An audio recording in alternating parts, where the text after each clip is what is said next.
Hello friends, welcome back to our channel Yathvi beauty world. இன்றைக்கி ஒரு சூப்பரான வீடியோ தான் கொண்டு வந்திருக்கு. அது என்னென்னு பார்த்தீங்கன்னா ஏர் ஆயில் தான் பார்க்க போகிறோம். இது வந்து ஒரு 17 மூலிகை கொண்டு நான் இந்த ஏர் ஆயில் செஞ்சுருக்கேன். ஸோ அது எப்படி யூஸ் பண்ணுறோம், அதோட பயன்கள் என்ன, இது யூஸ் பண்ணுறதுனால நம்ம ஹேருக்கு என்ன பெனிஃபிட் இருக்குது, இது எல்லாத்தையுமே இந்த வீடியோவில் பார்க்கலாம். அதுக்கு முன்னாடி நம்ம சேனல் இதான் ஃபஸ்ட் டைம் பார்க்குறீங்கன்னா ப்ளீஸ் சப்ஸ்கிரைப் பண்ணிக்கோங்க. அப்படியே ஆல்ன்ற பட்டனை கிளிக் பண்ணிக்கோங்க. அப்போ தான் நான் போகிற வீடியோ உங்களுக்கு நோட்டிஃபிகேஷனில் வரும். வாங்க வீடியோக்குள்ளே பார்க்கலாம். இந்த ஏர் ஆயில் பார்த்திங்கன்னா ஏர் ஃபால் ரெடியூஸ் ஆகும். அதுக்கப்புறம் ஹேர் நல்லா ஷைனிங் கொடுக்கும். அதுக்கப்புறம் ஹேர் கலர் சேஞ்ச் பண்ணி கொடுக்கும். அதுக்கப்புறம் நிறைய கருப்பாக்கி கொடுக்கும். அதுக்கப்புறம் முடி இல்லாத இடத்துல கூட இந்த ஏர் ஆயில் யூஸ் பண்ணுறதுனால நமக்கு புது முடி வளர செய்யும். இந்த ஏர் ஆயில் யூஸ் பண்ணுறதுனால நம்ம ஹேரில் பொடுகு பிரச்சனை, பெயின் பிரச்சனை இது எதுவுமே இருக்காது. நம்ம யூஸ் பண்ணுற மூலிகை என்னென்னு சொல்லிட்டு பார்க்கலாம் வாங்க. கருவேப்பிலை, வெந்தயம், கருஞ்சீரகம், குப்பைமேனி, துளசி, ட்ரை லெமன், ரோஸ்மேரி, நொச்சி, அதுக்கப்புறம் சின்ன வெங்காயம், செம்பருத்தி பூ இலை இது ரெண்டும், அதுக்கப்புறம் நெல்லிக்காய், ரோஸ்மேரி இலை, அதுக்கப்புறம் வேப்பிலை, மருதாணி, வெங்காயம், அதுக்கப்புறம் வெட்டி வேர், சின்ன வெங்காயம், இது எல்லாம் தான் நம்ம இதில் யூஸ் பண்ண போகிறோம். அது மட்டும் இல்லாமல் இந்த வீடியோ முடியும் போது பார்த்திங்கன்னா இன்னும் 2 முக்கியமான பொருள் சேர்க்க போகிறோம். அதுதான் ரொம்ப ரொம்ப இம்பார்ட்டன்ட் இந்த ஆயில் செய்கிறதுக்கு. நான் இந்த எண்ணெய் செய்கிறதுக்கு அடுப்பில் ஒரு பாத்திரம் வச்சுட்டு அதில் 1 லிட்டர் அளவுக்கு எண்ணெய் சேர்த்துக்கிறேன். இது சுத்தமான செக்கில் ஆட்டின தேங்காய் எண்ணெய், எங்கள் வீட்டில் செஞ்சது. ஸோ நீங்கள் இந்த மாதிரி தேங்காய் எண்ணெய் கிடைக்கலன்னா நீங்கள் கடையில் கூட வாங்கிக்கலாம். ப்ளைன் தேங்காய் எண்ணெய் இருக்கும் இல்லையா, அதில் நீங்கள் கடையில் கூட வாங்கிக்கலாம். இந்த எண்ணெய் பார்த்திங்கன்னா 6 to 8 months வரைக்கும் யூஸ் பண்ணலாம். ஒரு டைம் எண்ணெய் காய்ச்சிட்டிங்கனாவே போதும். அதுக்கப்புறம் பார்த்திங்கன்னா எண்ணெய் நான் சிம்மில் தான் வச்சுருக்கேன். இந்த மாதிரி குட்டி குட்டியாக பபுள்ஸ் வந்த உடனே லைட்டாக சூடு ஏறின உடனே நான் இந்த பொருள் எல்லாத்தையும் நான் சேர்க்குறேன். சில பேர் அரைச்சி சேர்ப்பாங்க, சில பேர் வடத்தட்டி சேர்ப்பாங்க. நான் இதை அப்படியே முழுசாக தான் சேர்க்க போகிறேன். ஸோ ஃபஸ்ட்டு அந்த செம்பருத்தி எடுத்துக்கிறேன். செம்பருத்தி பார்த்திங்கன்னா நம்ம ஹேருக்கு ரொம்ப ரொம்ப நல்லது. முடி ஷைனிங் ஆகும். அதுக்கப்புறம் ஹேர் நல்லா ஸ்ட்ரென்த் ஆகும். சின்ன வெங்காயம் பார்த்திங்கன்னா நம்ம ஸ்கேல்ஃபில் நல்ல ஒரு ரத்த ஓட்டத்தை கொடுக்கும். இந்த ரத்த ஓட்டம் நல்லா கொடுக்கறதுனால நம்ம முடியில் நல்லா வளர்கிறதுக்கு ஹெல்ப் பண்ணும். சின்ன சின்ன பேபி ஹேர்ஸ் கூட நல்லா க்ரோத் ஆகும். அதுக்கப்புறம் வெட்டி வேர் பார்த்திங்கன்னா ஹேர் ஃபாலை ரெடியூஸ் பண்ணும். அதுக்கப்புறம் ஸ்ட்ரென்த்தான முடி வளர்கிறதுக்கு வெட்டி வேர் ஹெல்ப் பண்ணும். ரத்த ஓட்டத்தை அதிகப்படுத்தும். அதுக்கப்புறம் நம்ம முடிக்கு நல்லா ஒரு குளிர்ச்சியை கொடுக்கும். அதே மாதிரி அது ட்ரை லெமன் பார்த்திங்கன்னா நம்ம ஹேருக்கு ரொம்ப நல்லது. நம்ம ஹேரில் இருக்கிற பொடுகு பிரச்சனை, பெயின் பிரச்சனை எல்லாமே வராமல் பாதுகாக்கும். தலை அரிப்பு பிரச்சனை வராமல் இருக்கிறதுக்கு பார்த்திங்கன்னா நம்ம நொச்சி இலையும் அதுக்கப்புறம் குப்பைமேனியும் யூஸ் பண்ணியிருக்கோம். குப்பைமேனி பார்த்திங்கன்னா அலர்ஜிஸ் எதுவும் வராமல் பாதுகாக்கும் குப்பைமேனி இலை. ரோஸ்மேரி பார்த்திங்கன்னா நம்ம ஹேருக்கு நல்ல ஒரு ஸ்மெல்லை கொடுக்கும். அதுவும் இல்லாமல் பார்த்திங்கன்னா நம்ம முடிக்கு ரொம்ப ஸ்ட்ரென்தன் கொடுத்து சூப்பரான ஹேர் ஷைனிங்கை கொண்டு வர்றதுக்கு இந்த ரோஸ்மேரி யூஸ் ஆகுது. அதுக்கப்புறம் காஞ்ச ரோஸ் பார்த்திங்கன்னா இது நல்ல ஒரு வாசனைக்காக சேர்த்துருக்கேன். அதே மாதிரி பார்த்திங்கன்னா நொச்சி தலை சேர்த்திருக்கேன். நொச்சி பார்த்திங்கன்னா பெயின், பொடுகு தொல்லை வராமல் பாதுகாக்கும். கோல்டு வராமல் முக்கியமாக பாதுகாக்கும். இந்த எண்ணெய் யூஸ் பண்ணுறதுனால நிறைய பேருக்கு தலைபாரம் இருக்கும். ஸோ அந்த மாதிரி தலைவலியெல்லாம் இல்லாமல் இருக்கிறதுக்கு நொச்சி இலை நான் யூஸ் பண்ணியிருக்கேன். கொஞ்சம் மெனக்கிட்டு நம்ம சில மூலிகையெல்லாம் கலெக்ட் பண்ணி நம்ம இந்த ஏர் ஆயில் பண்ணுறதுனால நம்ம ஹேருக்கு ரொம்பவே ரொம்பவே ஸ்ட்ரென்த்தாக இருக்கும். கண்டிப்பாக இந்த ஏர் ஆயில் யூஸ் பண்ணிவிட்டு கமெண்ட் பண்ணுங்கள் எப்படி இருக்குன்னு சொல்லிவிட்டு. எந்த ஒரு கெமிக்கலும் இல்லாமல் நாம்ளே பார்த்திங்கன்னா இதில் 17 மூலிகை போட்டு நம்ம ஹேர் ஆயில் பண்ணுறோம்.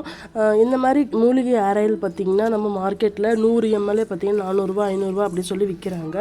நாம் கொஞ்சம் மெனக்கெட்டு பார்த்திங்கன்னா 1 லிட்டரே 400 தான் கோகனட் ஆயில். ஸோ நம்ம இதை வாங்கி இந்த மாதிரி மூலிகையெல்லாம் செஞ்சு வச்சுக்கிட்டோன்னா நம்மளுக்கு அமௌண்ட்டும் சேவ் பண்ண மாதிரி இருக்கும். நம்ம ஹெல்த்தியான ஹேர் ஆயில் நம்ம ஹேருக்கு தேவையான ஹேர் ஆயில் நாமளே செஞ்ச மாதிரி இருக்கும். இந்த ஹேர் ஆயில் பார்த்திங்கன்னா முடிக்கு அவ்வளோ நல்லது. ஷைனிங் கொடுக்கும், ஹேர் ஃபால் ரெடியூஸ் ஆகும். அதுக்கப்புறம் இளநறியை போக்கும், புது முடி வளர செய்யும், உடம்புக்கு குளிர்ச்சியை தரும். தலையில் அரிப்பு தொல்லை, பெயின் தொல்லை, பொடுகு தொல்லை இது எதுவுமே வராது. அதுக்கப்புறம் பார்த்திங்கன்னா முடிக்கு ரொம்ப ஸ்ட்ரென்த்து கொடுக்கும். அதுக்கப்புறம் இந்த ஒத்த தலைவலி இந்த மாதிரி பிரச்சனை கூட இது வராது. இந்த ஹேர் ஆயில் யூஸ் பண்ணுறதுனால நீங்கள் கண்டிஷ்னர் கூட வாங்கி யூஸ் பண்ணணும்னு அவசியம் இல்லை. கெமிக்கல் இல்லாத ஷாம்பு யூஸ் பண்ணிங்கனாவே போதும். இந்த ஹேர் ஆயில் அவ்வளோ உங்களுக்கு ரொம்ப ஸ்ட்ரென்த்தாக இருக்கும். நான் இப்போ இந்த மூலிகை எல்லாத்தையும் 1 பை 1 போட்டுட்டு இந்த வாணலில் வந்துட்டு எண்ணெய் முழுங்க அமுத்தி விட்டுட்டேன். ஸோ இது வந்து பார்த்திங்கன்னா கொதிக்க கொதிக்க வந்து நம்மளுக்கு கலர் சேஞ்ச் ஆகிறத நம்ம பார்க்க முடியும். இந்த மூலிகையில் உள்ள சாறு எல்லாமே அதில் இறங்கும். இந்த மூலிகை எல்லாத்தையும் போட்டுட்டு ஒரு அரை மணி நேரம் இது வந்து நல்லா வேகணும். சிம்லே வச்சுட்டு வேக வச்சுருங்க. அப்போ தான் பார்த்திங்கன்னா அதோடய சாறு அதோட ஸ்ட்ரென்த்து இது எல்லாத்துலேயுமே இது இறங்கும். முக்கியமாக பார்த்திங்கன்னா ஹை ஃப்ளேமில் தான் வச்சிடாதீங்க, அடுப்பை வந்து ஸ்லோவிலே வச்சுருங்க. ஸோ அப்போ தான் அந்த மெதுவாக கொதிக்க கொதிக்க தான் அதோடய சாறு அதோடய எசன்ஸ் அதோடய ஸ்ட்ரென்த்து இது எல்லாமே பார்த்திங்கன்னா இந்த எண்ணெயில் வந்து நம்மளுக்கு கிடைக்கும். ஒரு அரை மணி நேரம் இல்லை 3/4 மணி நேரம் கூட கொதிக்க விட்டுருங்க, ஒன்றுமே ஆகாது. ஆனால் சிம்மில் வச்சு கொதிக்க விடுங்க. இங்கே பாருங்கள், நான் போட்ட நெல்லிக்காய் அதுக்கப்புறம் சின்ன வெங்காயம் இது எல்லாமே வெந்திருக்கு. இப்போ பாருங்கள், நான் சேர்த்த மூலிகை எல்லாமே நல்லா வெந்து வந்திருக்கு. இந்த சமயத்தில் வந்து ஒரு சூப்பரான இன்க்ரீடியண்ட் தான் சேர்க்க போகிறோம். அது என்னென்னு பார்த்திங்கன்னா விளக்கு எண்ணெய், அதாவது காஸ்டர் ஆயில். இது வந்து பார்த்திங்கன்னா நம்மளுக்கு முடிக்கு வந்து நல்ல ஒரு மாய்ஸ்சரைசிங்காக இருக்கும். அதுக்கப்புறம் முடி கருப்பாக வளர ஹெல்ப் பண்ணும். முடி ரொம்ப ஷைனிங்காக இருக்கும்.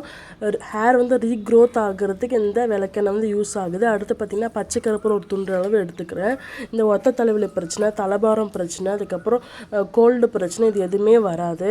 இந்த பச்சை கற்பூரத்தில் பார்த்திங்கன்னா anti microbial and anti inflammatory இருக்கிறதுனால நம்ம முடிக்கு வந்து ரொம்ப ஸ்ட்ரென்த்தாக அமையுது. அதுவும் இல்லாமல் ஹேர் ரீக்ரோத் ஆகிறதுக்கும் சூப்பராக ஹெல்ப் பண்ணுது. இந்த சமயத்தில் பார்த்திங்கன்னா இது எல்லாத்தையும் நான் சேர்த்துட்டு அடுப்பை ஆஃப் பண்ணிக்கிறேன். ஆஃப் பண்ணிவிட்டு இந்த எண்ணெயை பார்த்திங்கன்னா நீங்கள் 24 hours விட்டுறணும். மூடியெல்லாம் எதுவும் போடாதீங்க. ஏன்னா மூடி போட்டிங்கன்னா அது மேலே இருக்கிற அந்த வேர்வை அந்த தண்ணி வந்து அதில் சேர்ந்துச்சுன்னா எண்ணெய் வந்து கெட்டு போயிடும். ஸோ மூடி எதுவும் போடாமல் இது வந்து ஓப்பன்லேயே விட்டுருங்க. இப்போ இந்த எண்ணெய் காய்ச்சி நான் ஒரு நாள் கழித்து வந்துட்டு நான் இந்த எண்ணெயை வந்து எடுக்கிறேன். பாருங்கள், நல்லா க்ரீன் ஆகிருக்கு. ஸோ இந்த இலை எல்லாமே உடையுது, நல்லா அதில் வந்து முறுக்கு மாதிரி நல்லா வெந்துருச்சு. ஸோ உடையுது பாருங்கள், நல்லா க்ரீனாக ஆகிருக்கு இந்த ஆயில் வந்துட்டு. இப்போ வந்து நம்ம ஒரு துணி வச்சோ இல்லை வடி வச்சோ அதை வடிகட்டி எடுக்க போகிறோம். இது வந்து சூப்பர் மார்க்கெட்டில் ஒரு பேக் கிடச்சிது, காட்டன் பேக்கு. ஸோ அதை வச்சு தான் நான் வடிகட்ட போகிறேன். ரொம்ப ஈஸின்னு சொல்ல முடியாது, கொஞ்சம் கஷ்டம்தான். கொஞ்சம் மெனக்கெட்டாலே போதும். ஒரு அரை நாள் ஒரு நாள் மெனக்கெட்டாலே போதும். இல்லை ஒரு நாள் முன்னாடியே நீங்கள் வந்து இந்த மூலிகையெல்லாம் கலெக்ட் பண்ணிவிட்டு அடுத்த நாள் கூட நீங்கள் இந்த ஹேர் ஆயில் வந்து ப்ரிப்பேர் பண்ணலாம். கூட விற்கிறாங்க, இல்லைன்னு சொல்லலை. ஆனாலும் நாம்ளே பண்ணுறதுல வந்துட்டு நம்மளுக்கு ஒரு திருப்தி கிடைக்கும். அதுவும் இல்லாமல் நம்ம யூஸ் பண்ணிக்கிற ஒவ்வொரு மூலிகையும் பார்த்திங்கன்னா முடிக்கு எந்த ஒரு பாதிப்புமே வராது. முடிக்கு அவ்வளோ ஒரு ஸ்ட்ரென்த்தும் கொடுக்கும். இந்த மாதிரி காட்டன் பேக் யூஸ் பண்ணுறதுனால பார்த்திங்க வடிகட்டுறதுக்கு வந்து ரொம்ப ஈஸியாக இருக்கும். பாருங்கள், கொஞ்சம் கூட எந்த ஒரு திப்பியுமே நம்ம அந்த எண்ணெயில் வந்து வரலை. அவ்வளோதான், நம்மளோட ப்ராசஸ் வந்து முடிஞ்சது. இப்போ பாருங்கள், எல்லா எண்ணெயும் நான் வந்து பிழிஞ்சு எடுத்துக்கிட்டேன். நம்ம யூஸ் பண்ண எண்ணெய் எல்லாமே வந்திருக்கு. ஸோ இதோட ஸ்ட்ரென்த்தும் நம்மளுக்கு சூப்பராக கிடச்சிருக்கு. பாருங்கள், நல்லா க்ரீனிஷாக ரொம்ப திக்காக வந்திருக்கு. இந்த எண்ணெய் வந்துட்டு நீங்கள் யூஸ் பண்ணி பாருங்கள், உங்களுக்கு உண்மையிலே பெனிஃபிட்டாக இருக்கும். இந்த வீடியோ உங்களுக்கு கண்டிப்பாக யூஸ்ஃபுல்லாக இருக்கும். இந்த மாதிரி நீங்கள் வடிகட்டி எடுத்துகிட்டு ஒரு கண்ணாடி பவுலில் வந்து ஊற்றி வச்சுக்கோங்க. எண்ணெயை அடிக்கடிக்கு வெயிலில் வச்சு யூஸ் பண்ணுங்கள். 1 year வரைக்கும் அந்த எண்ணெயை வந்து யூஸ் பண்ணலாம், எதுவும் ஆகாது. ஓகே ஃப்ரெண்ட்ஸ், இந்த வீடியோ பிடிச்சிருந்தா ப்ளீஸ் கமெண்ட் பண்ணுங்கள், சப்ஸ்கிரைப் பண்ணுங்கள், லைக் பண்ணுங்கள், மறந்துடாதீங்க. பாய்.